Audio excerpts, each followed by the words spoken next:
Here they come. Hi. Hey guys, welcome back. John and I were talking about you for the last 2 days. Yeah, we were. Well, there was a bunch of good stuff, but John, go ahead and get us going. I know you had some questions to ask. I think the first thing was if you can give a report back, anything you've seen or your new eyes looking in the classroom or how you feel instruction is going on at your school. Let's go from left to right. So that'll be stage left to stage right.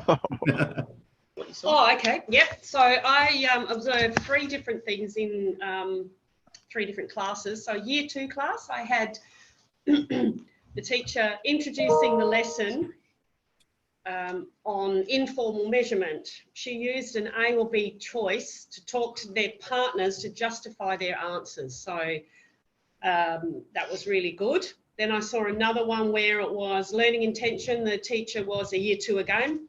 Sonia was using the track with me to do look at the learning intention and success criteria. Right. And I had a coaching moment where I saw a teacher was pulling a pop stick, then asking the question. Oh no. So the only person that listened to that question was the name on that pop stick. She did it about 3 or 4 times before I did stop her and say, you know, just think about asking the question first. I said, because the only one in this class that's thinking about that question is the child you've pulled the pop stick for. That's right. She went, oh yeah, I never thought of that. So then she was changing her way of pulling pop sticks. So they're the three observations and my one small coaching moment. Okay, let me tell you the great insight on coaching is what you did is you may not stop it every time, but when you see it consistently, that's when to step in. I saw it consistently. It was concerning me because I thought, no, I can see that that's the only child listening to her question. Yeah. So I had to step in and say, perhaps, you know, what I just said, she's the only one listening to your question. You need to say the question so then they're all prepared for the answer. And the idea of coaching is when you see that repetitive error, then you step in. If it's once or twice, maybe let it slide. You want to see how it develops, but be ready when you need to. All right, that sounds great. Okay, who's the next person? Yeah, so I observed 2 year 1 classes, and I was lucky enough to see the same part of the lesson back to back in both classes. They were both doing their phonemic awareness with the Haggerty book. In the first class, that teacher wasn't using an attention signal, and so I noticed that there were a lot of the kids on the floor just not paying attention when she was instructing, and she was also using the hands up method, not pop sticks. Then in the next class, so the other year 1 class, she did use the attention signal. So she was pointing to herself when she had to speak and pointing to the kids when they had to speak. And they were a lot more focused on what she was doing because I think she was using her hands a lot more. And then she also wasn't using pop sticks. She was just choosing random kids. So that's in my short little 10-minute ones. That's what I saw. Okay, so I think you can see so far the idea of coaching is one of the big ahas with the implementation of school reform. We've got to get beyond the awareness level to the implementation level. Okay, let's jump to who's next. Hi, I'm Alex. So I've been in a couple of the upper primary classes when they're doing their spelling lessons. They were using the pop sticks for questioning, but sometimes they were asking the question and then pulling the pop stick. Sometimes they're pulling the pop stick and then asking the question. So that's something we need to sort of tidy up.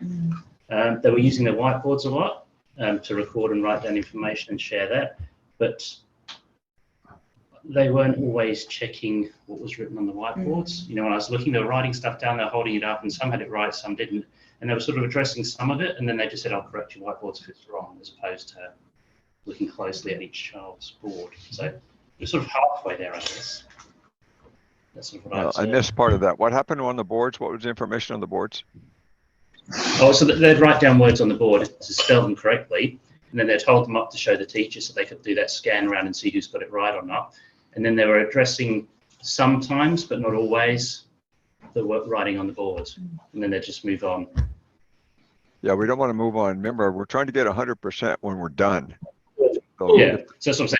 weren't. Sometimes they were, sometimes they weren't. It wasn't consistent with the addressing of the spelling. Yeah. I call that teacher discipline, that they're going to do it every time, reteach the whole class if necessary, and a few kids just cue and prompt, and you can pair share again or do a couple of strategies. Okay. Alex, were you able to coach at all? Were you able to give effective feedback to anybody? I did speak to them afterwards, and I did comment on it, but I didn't sort of coach at the moment, no. Okay. Yeah, Alex wasn't here for the last week's session. Right. So I was a bit behind. So the recording, we still, if you can flick that through from last week, if you've still had it, that'd be awesome. We're going to talk more about it, but the real-time coaching is the best. The email afterwards doesn't have the effect. Okay, who's left? Yeah, so in my role, I find a lot of teachers, the second I come into a classroom, they kind of stop their teaching. So I'm kind of briefly hovering, around the outskirts, if that kind of makes any logical sense. So I'm seeing learning intentions up on boards, but whether they're being referred to or just put there on the board, that's something that I'm kind of seeing, because teachers, obviously, they know the terminology, the kids know it, but whether they're actually referring to it in that lesson is something that I know I need to, whether it is that coaching or whether it is something we just need to address as a site. But yeah, I just find they stop their teaching when I walk in. So I think for myself, I need to book times in with them for me to go in and observe, because it stops their teaching and it gets them a little bit, not flustered, but it's kind of like, well, then why is she here? Is she, So Right. Yeah, I find that other leaders are a little bit different, because they do pop in and out, but yeah, myself, not so much. So yeah. Well, I might have said last time, if teachers are nervous, they're not being observed enough. If you get out there like every day and you go through the classes, pretty soon nobody even knows you're there. So actually do more. So when I go in, they don't stop. They ignore me. The children ignore me. There's no interruption to the lessons, because I go in every day. So, but that's because I'm not in class, whereas you guys are in class, as well as trying to do two roles, whereas I'm not in class. So I visit every day, and they just don't even notice me coming in. Yeah. And then, John, can you talk a little bit? They mentioned something about their learning targets or learning objectives written on the wall there. Can you talk a little bit about compliance versus instruction? Like, just because they're writing on the wall, what does that really mean? Yeah, I think what you're referring to is almost a compliance. They have something on the board, but they're not really referring to it or using it. It might be the same objective has been up there for the whole week. It's not even in sync with what they're teaching. So if a written learning objective is part of EDI, you should have a written objective. And I'll tell you, the test is the principal goes to the back of the room and asks the students, what are you learning? And the students should be able to tell you, I'm adding 2-digit numbers. If they say I'm doing math or literacy, that's not it. They should tell you specifically what they're doing.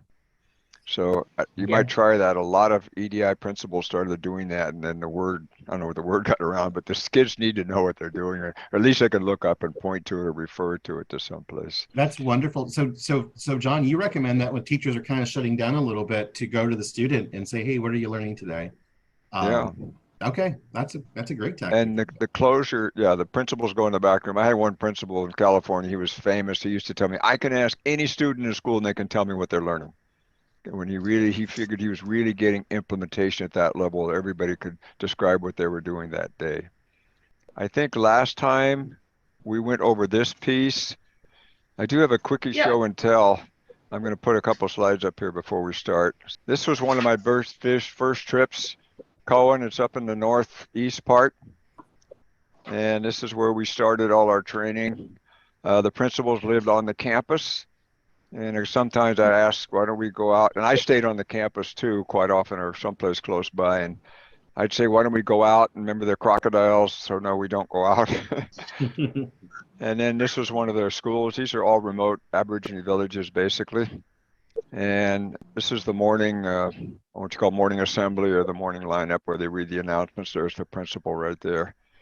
And they had these words of the day they were working on. Now, this to me is a non-EDI class. There's no handouts. Well, we do have a little bit up here, but it's not really a focus to EDI. This is kind of pre-training. We're on the carpet. Here's another one. The only person in the room who has the document is the teacher. And the kids, you see, they're just kind of sitting there inactive. They're not responding or answering. So engagement is one big thing we're pushing for. This was my lesson, life cycle of the crocodile. You see every single person that has a handout. We've got whiteboards. We're reading the objective right here. We're going to do tracked reading. We're going to read the objective. And then the classes are not very big. In these remote villages, sometimes there's only 100 people in the whole town. And here they are again. They've got their whiteboards here ready. They're ready to answer. They've got their partners and everything. So yeah, there's the actual tracked reading. You can see my fingers are on the board. This is, by the way, how your objective should be. The teacher, reads the objective with the students. Now, when you click the slide in EDI, the objective is off the side. You don't have that great big objective there the whole time, but you do have it written usually on the edge of the page. Okay. There we're doing the pair share, and they're writing their answer, A, turtles or something. They're writing their answers on their whiteboards. They're showing their whiteboards. And then we're going on to the life cycle. That's the different life cycles of the crocodile. And there's John, the actual John, go back page. one slide. John, go back one slide. Yeah. I'm not sure if you can see it there, everyone, but the engagement norm poster. Oh, there it is. Yeah, do you see Yeah, that? yeah. Yeah. You have the posters up in your rooms, don't you? Yeah, we do. Yep. Yeah, the kids are trained. I mean, by now they all know how to do it. But I mean, this was the first round.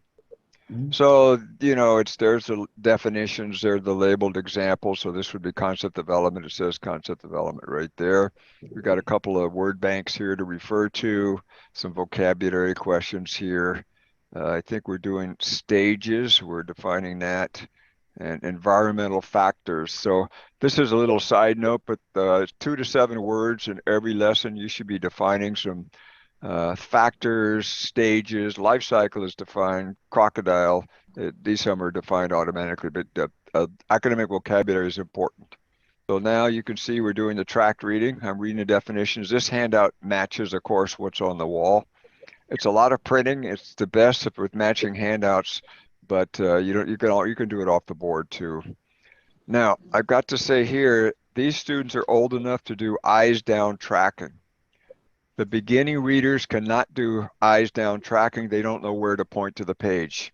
I think I told you last time in Australia when I did the pre-K, most of the class had their handouts upside down. They were tracking with their fingers, but they were basically upside down. So you remember the K1 and the year 1, it should always be the teacher pointing. You saw me pointing to the board.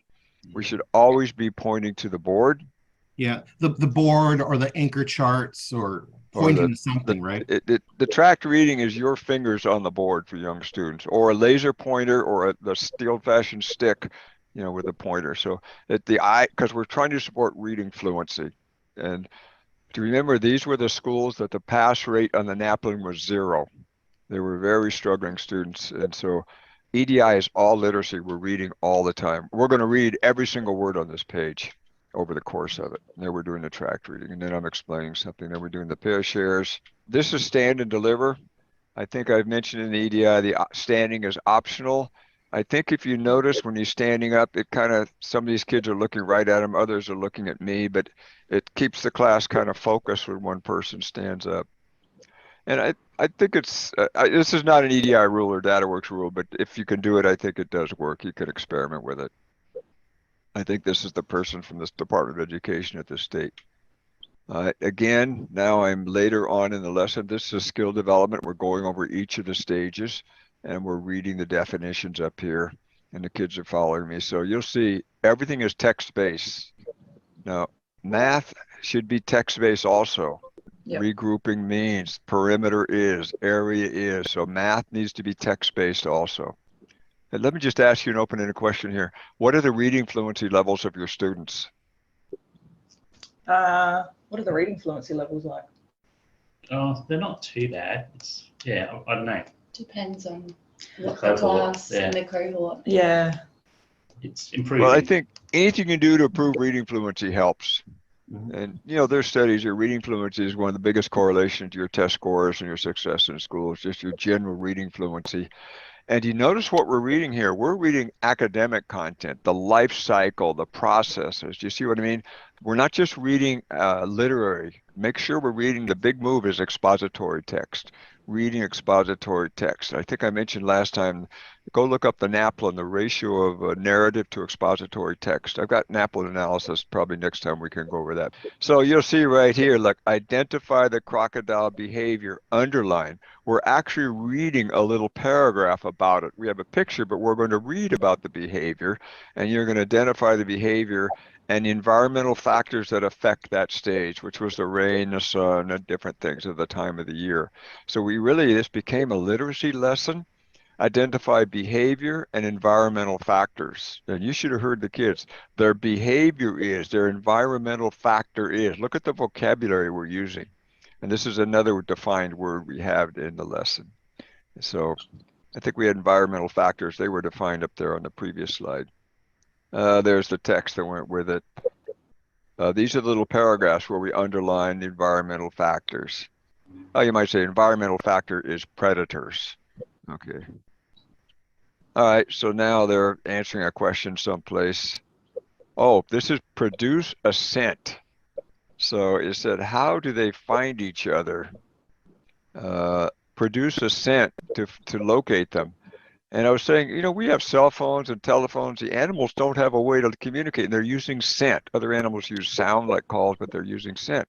So this was a question from the first paragraph. What did they do? Is that they produce a scent to locate each other. And they've highlighted that. I don't know if you can see it, but they've marked in the text and they're giving me that answer. So that's a behavior, not an environmental factor, a behavioral factor.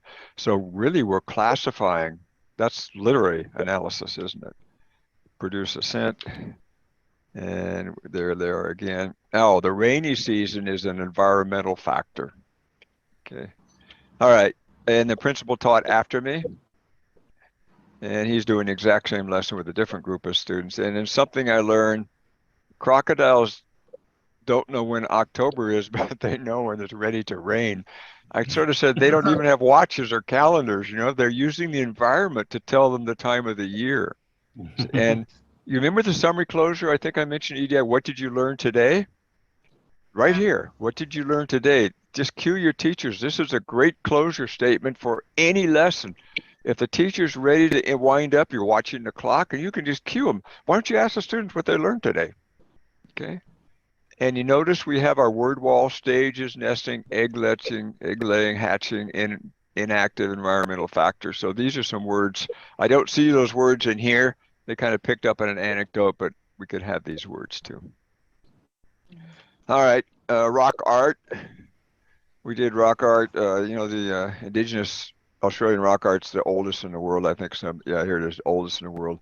Again, the kids had to draw samples. This is art, but we read about it. Look at, we got right here, stenciling, X-ray art, animal designs. We had the classifications. They had to classify pictures, and then they had to sketch one of their own that used the characteristics. X-ray art, here it is right here, X-ray art, animal designs, spirit figures, and stenciling.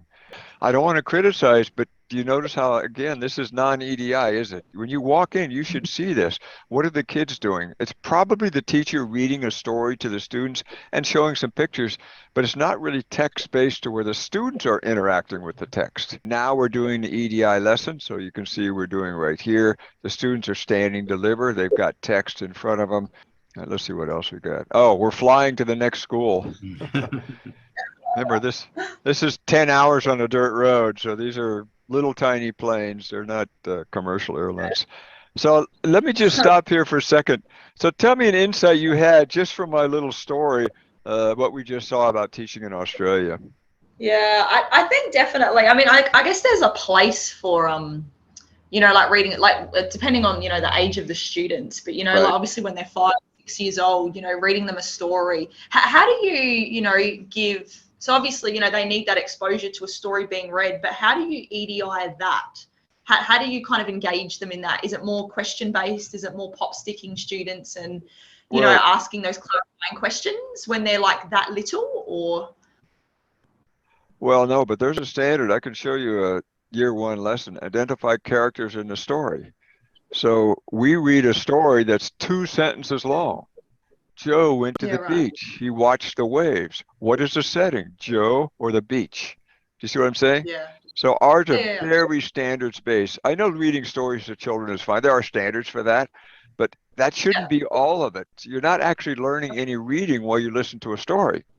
And you probably are not discussing plot, setting, character. You're doing recall questions, which is retell a story as standards too. I'm not going to say not to do it, but let's try to make sure we get some standards-based stuff where we're actually interacting with text. We've all got text in front of us. You can see these students here.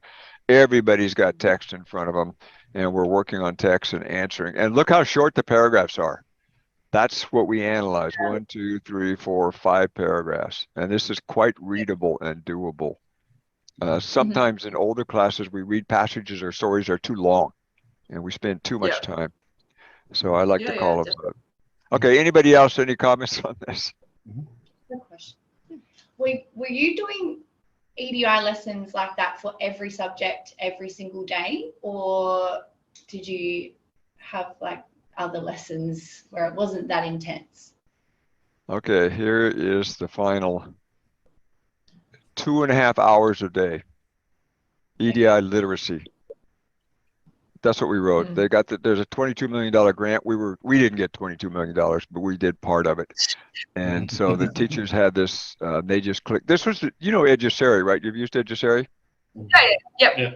This was the forerunner to Eduseri, where we had all the lessons. You clicked on the lessons and they just came up, the answers and everything. So Eduseri was really based on this, but this was 2.5 hours a day. Wait, now I got to say in 2.5 hours a day, you're doing other things. You're doing sight words, the alphabet, letter sounds. You know what I mean? It's not pure objective, through closure. Yeah. All right. Any other comments on this?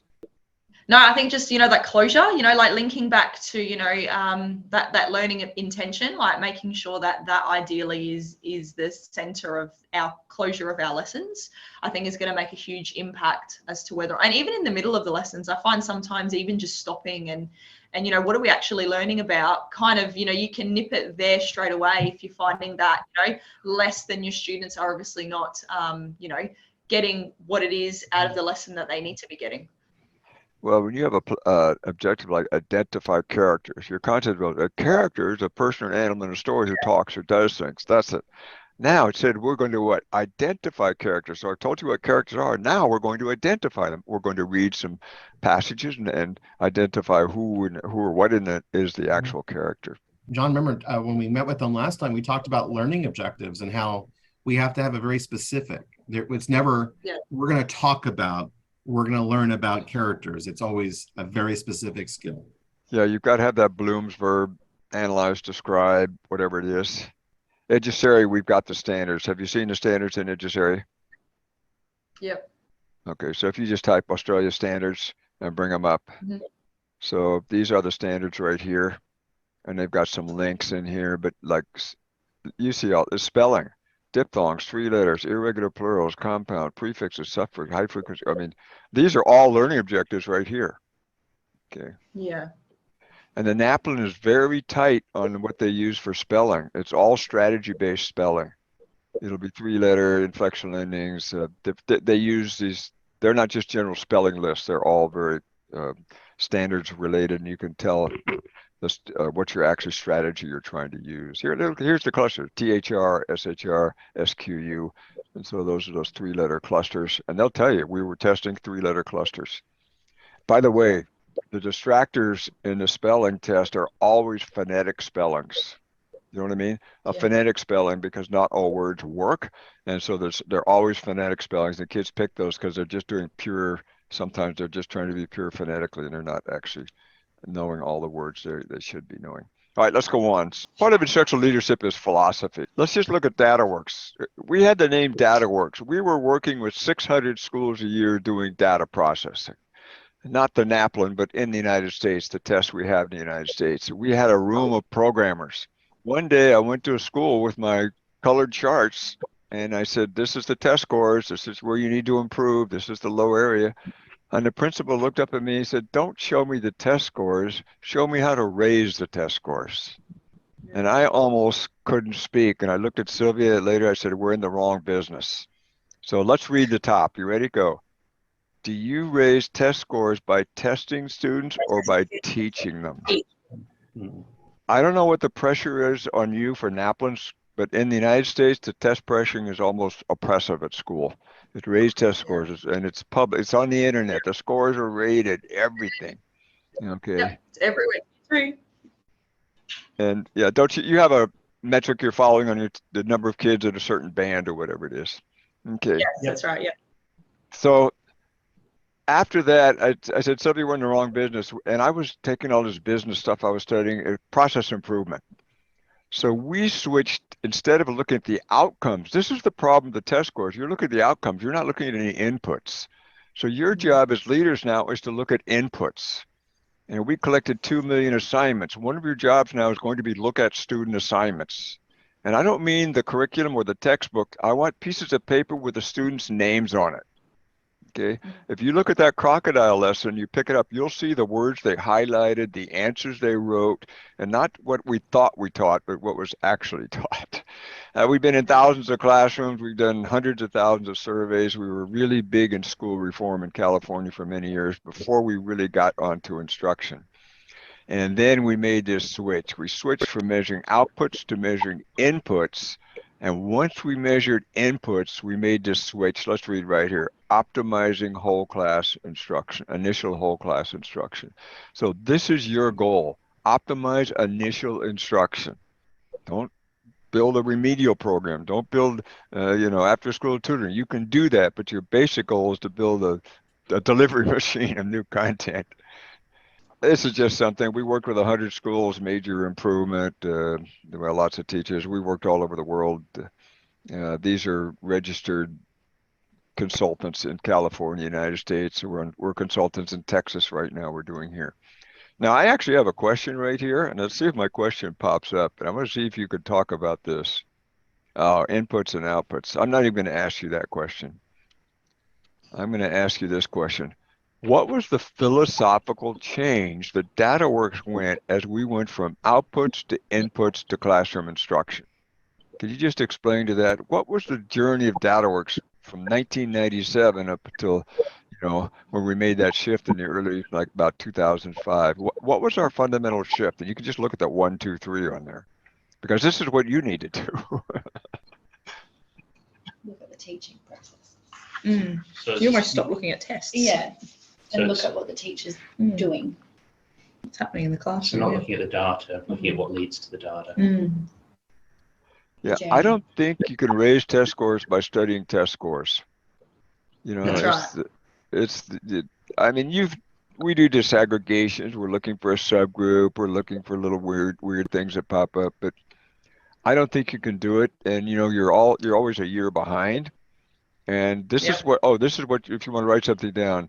If you're analyzing test scores for weak areas, don't remediate, fix that for this year. So if the 4th grade was weak in literary analysis, look at the 4th grade literary analysis for these students. Don't go back and reteach the 5th graders. Okay, so you should use the NAPLAN scores to actually improve your instructional program for the next year. You can remediate on the side, but let's use it to try to optimize. We used to find very weak areas in math, like statistics was not covered too often, or geometric shapes. We did a lot of arithmetic, but we weren't doing other things. I don't know, do you have strands in math that they give you results for? For in our NAT plan, yes, they do, yeah. And you probably Yeah, that's right. Yeah. And you've got it in language and literacy also. That's right. Yep. Fiction, nonfiction, writing, grammar, spelling. So you can try to work on those areas. And some of that is just a strategy. If you want to improve scores, you need to find those gaps. All right, so I think you can see what we did. We really made a fundamental shift, and we rarely analyze test scores anymore. Of course, they're on the internet now. When we started, we were probably the only programmers in California that could do it. All right, let's read right here. Ready to go. Every time school processes improve, test scores improve. So this is what I used to say, every time teaching improves, even a little bit, test scores go up, because basically the students learned more. They learned more. So here's my philosophy where I tied together from the prior page. A farmer was fattening up his pigs for market. To speed up their weight gain, he started weighing the pigs more often. When that didn't help, he called DataWORKS. DataWORKS stopped weighing the pigs and started weighing the feed the pigs were being given. And this is what you need to do. You need to be looking at student work, classroom observations, the curriculum, and all of that. And you need a little bit of testing, but don't get into a testing business. All right, now let's just look at the whole thing. Now, this is one thing you just can write this down right here or circle it if you've got the actual handout. You need 90% implementation for school reform to work. It's not that a few teachers are doing it, it's that everybody's doing it. And I think like the whiteboards, you should go around, every teacher should be using the whiteboards. Maybe not during the 1 minute you were there, but if you're within 5 or 10 minutes, there should be a non-volunteer, there should be a tracked reading or something in there. So make sure we're getting high implementation. I think I talked last time about leadership. We're focusing on a broad implementation of everybody, and negotiables and non-negotiables. Whiteboards are not negotiable. You can use the wooden ones or the plastic ones or whatever, but the basic things are not negotiable anymore. All right. So we're talking about process goals now. So let's look at the first one. Can we read the blue together? Alignment to standards. Okay, if you look at this, 90% of your assignments are on grade level. So if you collect student work and you start looking at stuff, now what I mean is aren't the multiplication facts around year 3? Yep, that's when they begin. Yep. All right, so if we're teaching lessons on the multiplication facts in 4, 5, and 6, you're teaching 3rd grade. And when our first initial collection, our 6th grade was actually being taught at the 3rd grade. In fact, the 3rd grade was taught the 3rd grade, the 4th grade and 5th grade and 6th grade are all being taught the 3rd grade. I mean, this is from our actual collection of data. And we said, you've just become a remedial school. You're not moving on. The kids are not learning anything new. Okay, so we could talk about intervention on the side and remediation, but the basic delivery every day needs to be grade level and needs to match the standards. So what are you doing right now to ensure you have anything on standards? Do you have adopted textbooks, pacing calendars? What do you have? Yeah, ideally we've got, programs we work from, and then obviously teachers can utilize them to differentiate where they need. But yeah, ideally in PLC teams, they really plan and have that, map out, especially for like maths of the year. But it's not something that's like mandated across the school. So yeah, but ideally it's programs and we follow to ensure that they have access to the year level content that they need. Okay, this is what we did when we collect student work. You're basically going to look at the work and compare it to the standards and see where it is. This is the 2nd level. Write down the source of the work. You're going to have the adopted stuff, teacher created, internet, at least those 3, and maybe district provided, but the teacher created, district or school provided, and just generic internet worksheets. Okay, so John, let me stop you right there because you're giving some solid advice here, but it does require work, doesn't it? You're saying to our gentle teacher, our gentle leaders here, that in order to ensure that the standards are being taught, that they're going to have to collect the work that has been passed out and filled out by the students, and then the teachers have to say, this is the standard that we hit with this miscellaneous document that they're giving us. Is that what I'm hearing from you? Yeah, but let me just go. The informal way is when you do observations, you tell the teachers, I want to have a worksheet, on the desk or the corner. And when you walk in, you can just grab one yourself. And then you can look at it, just the ones you look at that day. That's one way of doing it. The second way is a formal collection. Joel, we just did this. South Carolina. Yeah, I don't know how many schools, thousands of 30,000 sheets or something we collected. All right, the formal collection is each teacher has a folder and they collect every piece of paper for a student for a week and just throw it in the folder. And they label, the teacher. We used to collect 3 students, low, medium, and high performing students, so we could see the difference. That makes it even more complicated, but we would collect a week's worth of stuff. Then we would sit down and calibrate it. And we mark where it came from, teacher, internet, school. We would do a little indication of how well the students did, and then we would match it to the grade level. And hopefully what you're finding is on the grade level. Okay. So John, I'm going to make a little note right now, letting them know if they do pursue that, maybe we can have a little mini workshop just for fun Our fun, not their fun, but just fun where we kind of show them how we filled it out and kind of like what we're looking for. I think let me just make a note to follow up with them for a little mini session on how we do that process, because you have like kind of the forms all filled out already, and you Yeah, kind I of don't have one in front of me, no, it's okay. unfortunately. No, you're just letting we're at that 5,000 foot level. You're explaining everything in this Right. picture. Okay. But even if you just start collecting formula, you'll learn something. Yeah, look at the Yeah. source of it. Yeah, go ahead. So just from a teacher perspective, if they didn't have a worksheet, like if they were just doing activities that were displayed on the board, ideally would they print that slide off and include it in the folder of work, or you just want the worksheets that the kids are doing? Well, we have generally just collected the work. I've had teachers take pictures, Xerox the book, you know what I mean, the textbook or something too. But you could probably get enough just collecting the worksheets. You know what I mean? There's a level of teacher difficulty where it gets too hard. If they had to take a picture every day and send it to you, it gets too hard to do. It needs to be very simple. The idea was the folder, no judgment, just pick up the page and throw it in the folder. Right. And just Yep. because it's on the board doesn't mean it's being taught. You know, there can be a learning objective up there for a week, just like John said. I mean, Yeah. we have to be very specific and know Okay. what we're looking at. Now, here's one more level if you want to do it. It's harder, but when the teachers collect the sheet, they have to write the learning objective on the sheet or the standard. And then you're going to find out the teachers sometimes misjudge the standards. What they think they're teaching, what they're actually teaching is different between identify and analyze or compare and contrast. Sometimes those verbs are out of sync. Sometimes they're supposed to be using 3-digit numbers. They're using 2-digit numbers. So they think they're doing regrouping, but the standard says regroup to 1,000 or to 3 place values. So that's extra work for the teacher.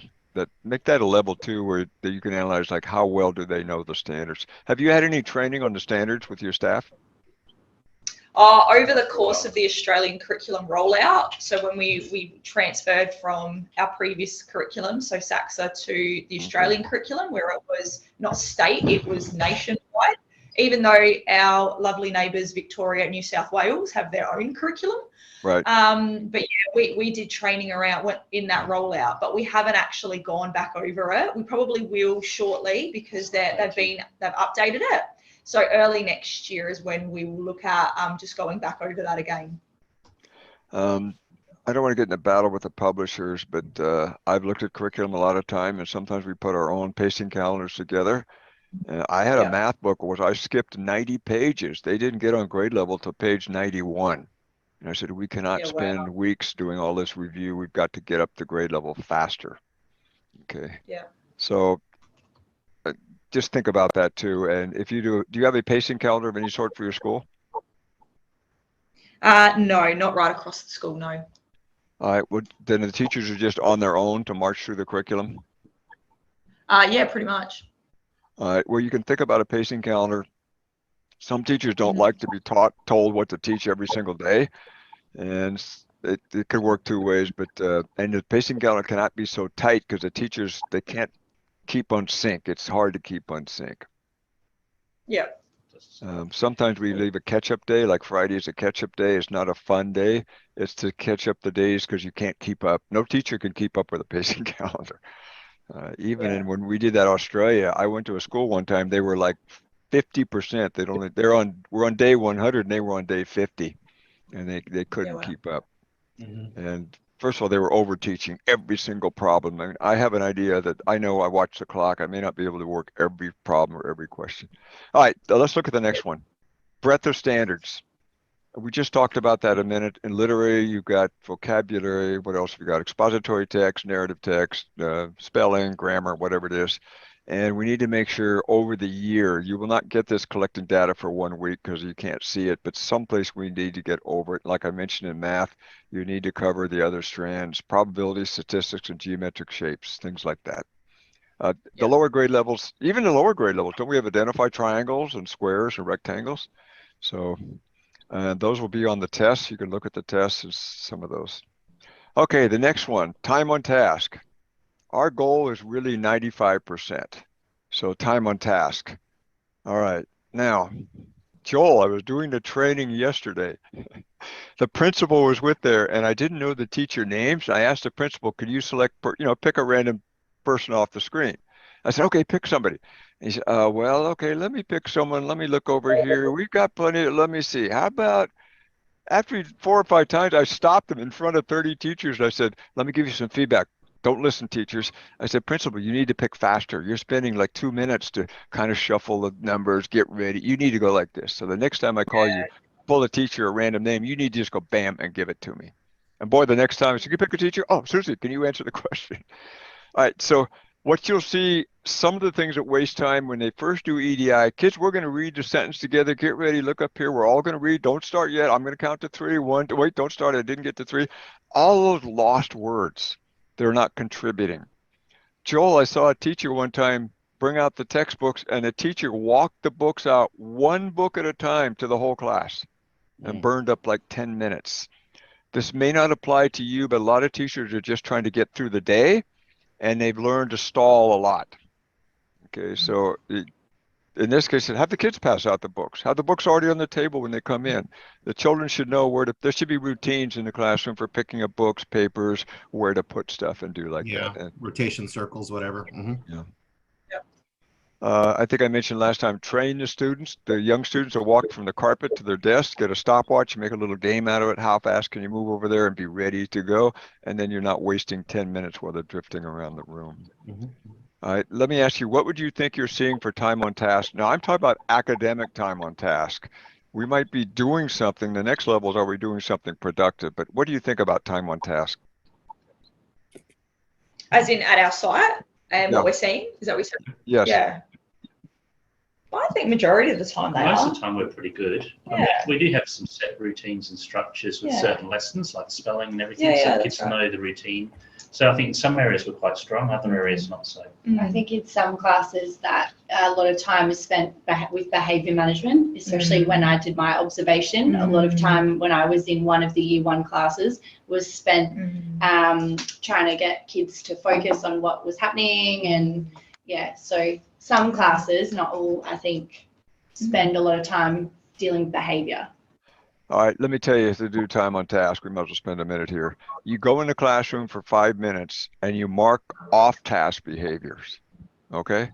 So you walk in the classroom, the teacher's teaching, you say, oh, wait a minute, I got to get my, change the slides. You say minus 30 seconds while we're fiddling with the slides. Some kid misbehaves, minus 1 minute behavior. Okay, so it's behavior, what is it, organizational problems, and the other is outside interference. Someone comes in with a note, there's a PA announcement, the lawnmower outside, and the teacher's being interrupted. Those are usually school-wide problems, but in the classroom. So, or you could stay in there 10 minutes, whatever you want. So just tally the negative parts, just write down a piece of paper, and you'll come out right away. The lowest time on task I've seen is in the 60s, like 60%. 40% of the time was lost. And it was pretty, I mean, if you've lost 40% over 3 or 4 years, pretty soon you've lost years of instruction. You know what I mean? Yeah. So time on task is a good way to pick up more time. So if you want to do that, just subtract half minutes or whatever. It doesn't even need to be very accurate. Just, I put a little minus, then I subtract a little bit and I come up with something. Yeah. Okay. All right. Breadth of standards, we talked about. Breadth of standards, you'd have to collect for the whole year, try to get that. Time on task, we just talked about that. Now, the instructional effectiveness is what you're working on right now.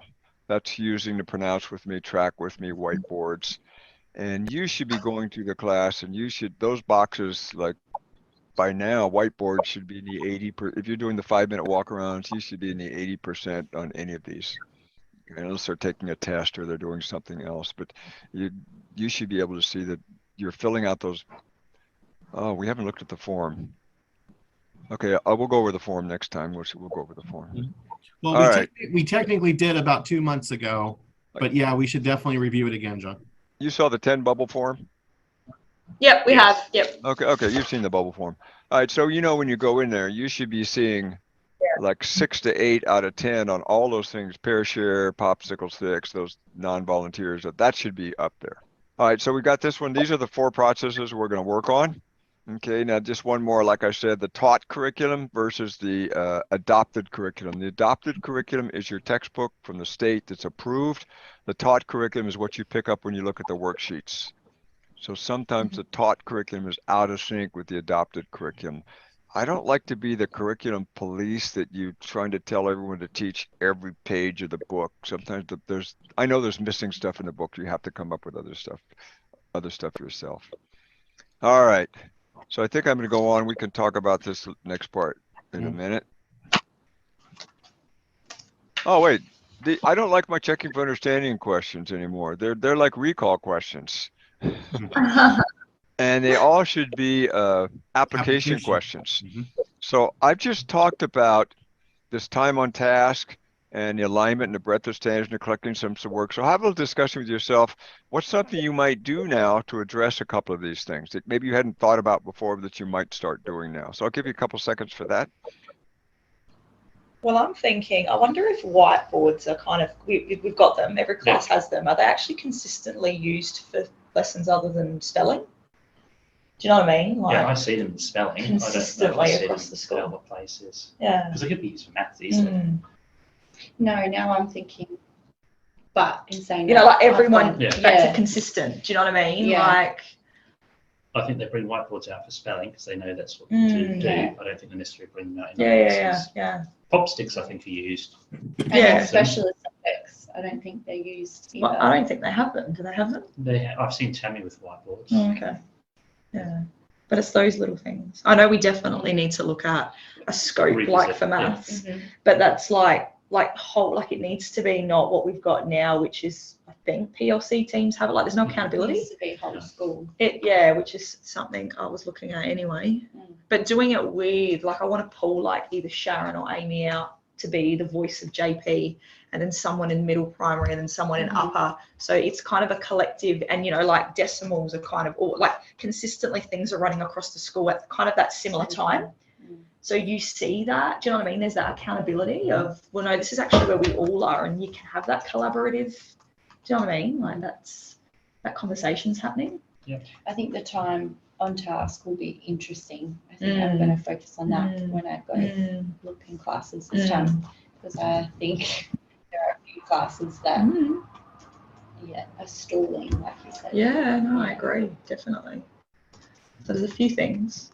We just need to collectively work out what we're going to look at. Even for myself, like I'm now thinking about how I word things, and do I word things too wordy? Do I talk too long? Yeah. So, maybe it's like two.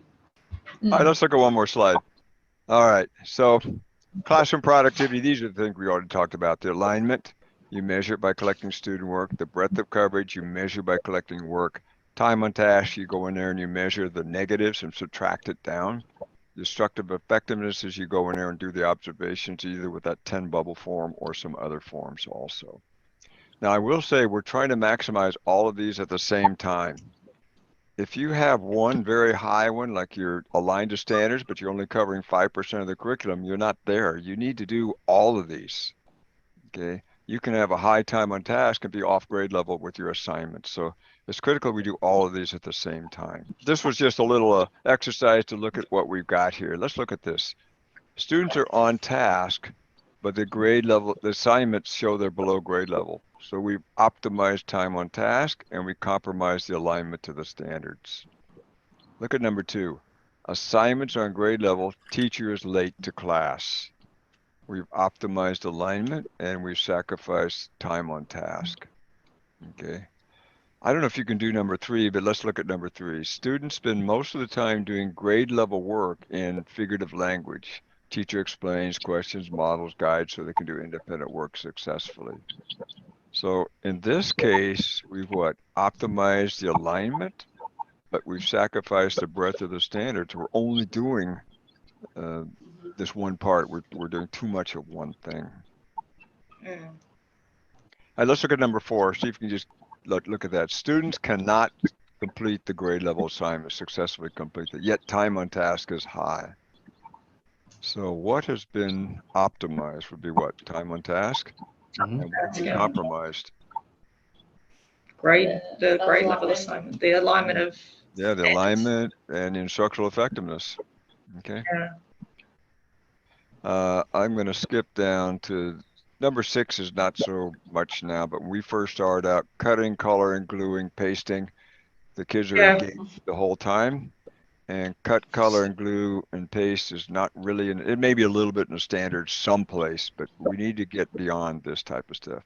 That was called the Crayola curriculum. Mike Smokery wrote a book on that Crayola curriculum, and we're doing too much coloring and stuff. I tell you a workbook. You've seen these workbooks. I had 5 ducks.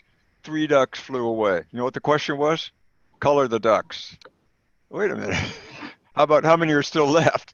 Do you know what I mean? We were coloring instead of actually saying how many are left. And we don't need to draw the duck. The last one is when, I don't know if this happens to your school, intercom is interrupting the classroom. We've seen a lot of that. And this is effective instruction, but the time on task is being interrupted at the district level. Do you know what I mean? At the administrative level. That's a systemic error. Okay. Yeah. And of course, Joel, this happened right in the middle of my training one time. A PA came on, all teachers, blah, blah, blah. And the principal was so mad, he got up and walked the office and said, no more announcements. They're got to be in a passing period, or they've got to be grouped together or something.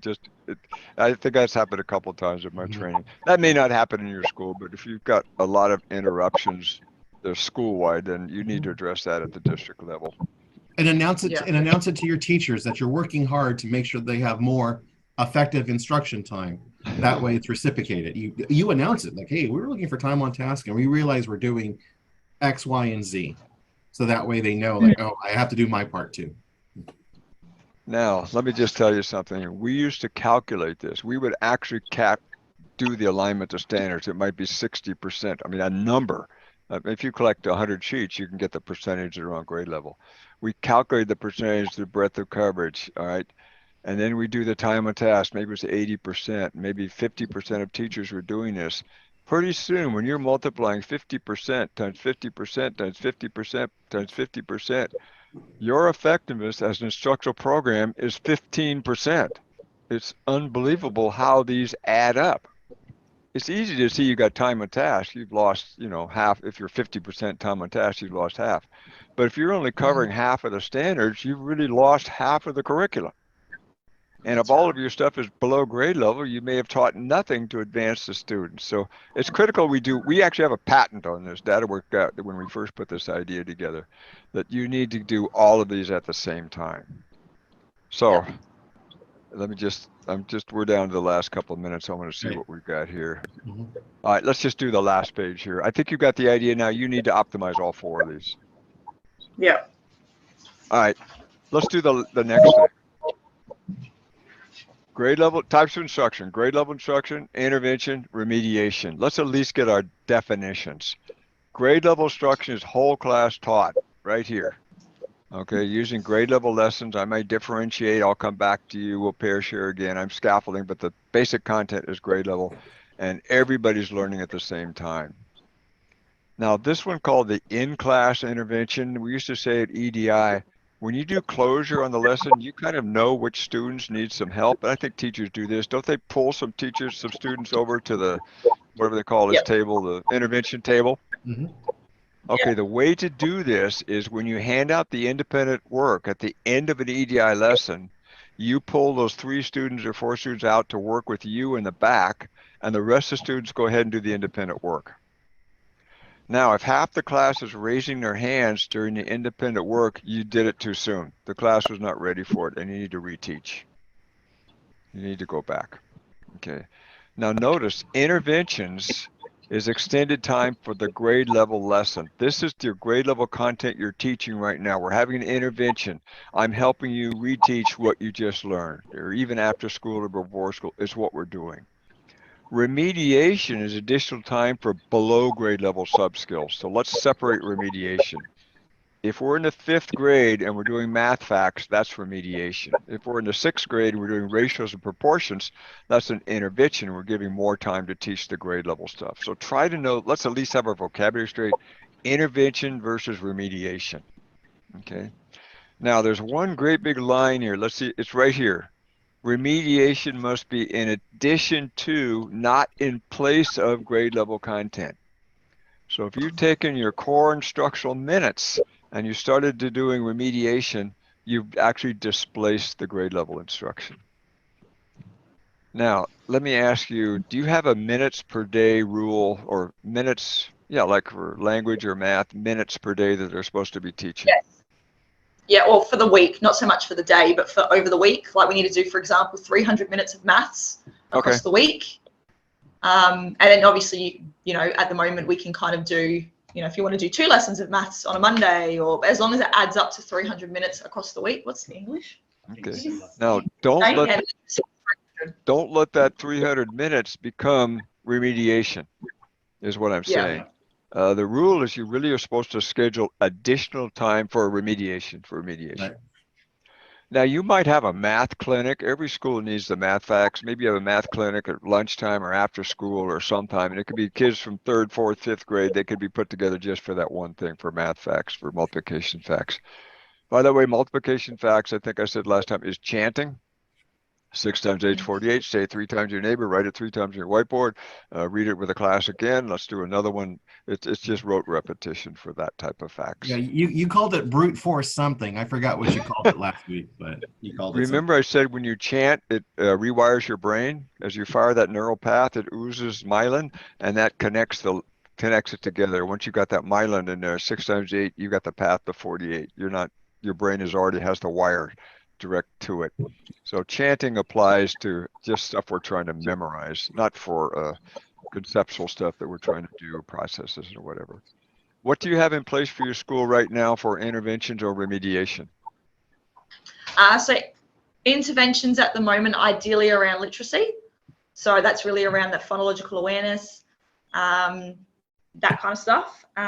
Not so much, well, that's actually more remediation, really. It is remediation. It's not really intervention. We call it intervention, but, you know, with this definition, they're not at grade level. So it's definitely remediation. So we don't really have a lot of interventions. Like the in-class interventions is ideally, obviously, what we have. So teachers, I assume, I hope, I know I do myself, but you pull those students aside when you're doing your independent practice.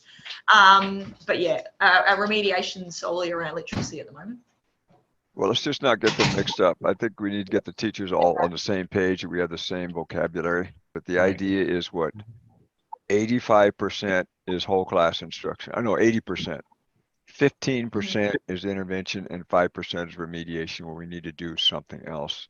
So have you ever heard of tier 1, tier 2, and tier 3? Yep. Tier 1 is at 80%. That's EDI, which matches exactly what we've always said. The tier 2, I like to call it, that's that in-class intervention, the kind of informal reteaching while other kids are working, or maybe working with an aide or something. And the last 5% needs something else, a bigger support level after school or a special class or something. And then the remediation is it's usually reading fluency, sight words, reading fluency, and number of facts generally are almost always done on that. All right, so I think we're run over for a second. Yeah, we're out of time here, John. Yeah. So I think we've covered a few new things. And yeah, we finished. We're right on the mark. Okay, I don't know if you've got any closing remarks you want to add or think about something you're going to start looking for now. All right, while you think about that, don't forget the homework again. We have to be in the classroom. Yeah, definitely. And I think you should add this time collecting some student work, even if you just sit down amongst yourselves and look at it and try to match the skills and make sure that teachers are not teaching worksheets. Remember EDI, we have concept development and we should be defining the concepts before we go out and have the kids answer questions on the worksheet. Don't jump to the worksheets too soon. All right. What are your final thoughts for today? Mine is doing the observations. I think that was my big takeaway. Like not now observing the time spent on certain things. Yeah, that time off task, I think, will be a good thing to monitor. Yeah. Now you do know your observations are morphing to coaching, to real-time coaching. You might be doing observations now, but the coaching is actually better than the observations. I think I may have told you last time, after a while, don't even have the form in the classroom, just walk in and cue. You can do the form once in a while when you're doing a tally if you want some numbers to look at, but after a while, don't even do that. You should be out there just doing real-time coaching. Just a question. With the learning intention, most teachers have that, but a lot of staff use PowerPoints, so they have it on their first slide, and then when they move on, that's gone. Should the learning intention always be there? You're saying like it could be smaller, like Yeah. one to the side. It doesn't have to always be there. Well, you know, in the EDI, we have it, right? This is what you should have on the board for the opening slide. They may have it Right. written on the side someplace. Yeah, And advanced then- you'll see it in concept development. It's like up there someplace. I think in ours, Yeah, it's right there. We will interpret yeah, data. we have it on every page, Mm. but it could be written on the side someplace. Yeah. And then usually when we do that summary closure, summary closure, we tie it back into the standard. My wife's been using learning intention anchor charts, so she changes it every day because she's teaching for the next 2 decades. So she already has them, and today's Monday. She knows that's the one that goes on the wall, and then she switches it out for Tuesday. And don't confuse an agenda with a learning objective. A lot of teachers have 11 o'clock math, 11:30 spelling. That's an agenda. It's not really a conceptual standard that's based on the state standards or national standards. Now, when you walk to the back of the classroom, you say, "What are you doing?" "Oh, we're interpreting data." "What does that mean?" "Oh, we got a chart and we're looking at the graph." Let me just talk about rigor for a second. Do you see the questions here? How many more students like the clownfish than whales? We're actually subtracting the differences. How many students were all together? You have to add these. This is not just saying how many like shark, how many like clownfish, how many like whale. So this is up a level, and that's because the standards interpret data. It's not plot data. Plot data would be you'd have some numbers here and you would actually plot it. So this is something you should look for in the student work. What's the rigor of the lesson? And aren't these the type of questions that end up on the state test? Mm-hmm. The state That's test. right. Yep. Yeah, they won't be how many did whale too. Mhm. No, it'll be how many more students did. I'll tell you a funny one, like how many students all together. And that caught me one time. Oh, we need to count all the boxes. John, we're over time. Yeah, here. we're over. We can stop. All right. Thank you All very right, much. thanks, guys. Bye-bye. Bye-bye. Yeah. Thank you.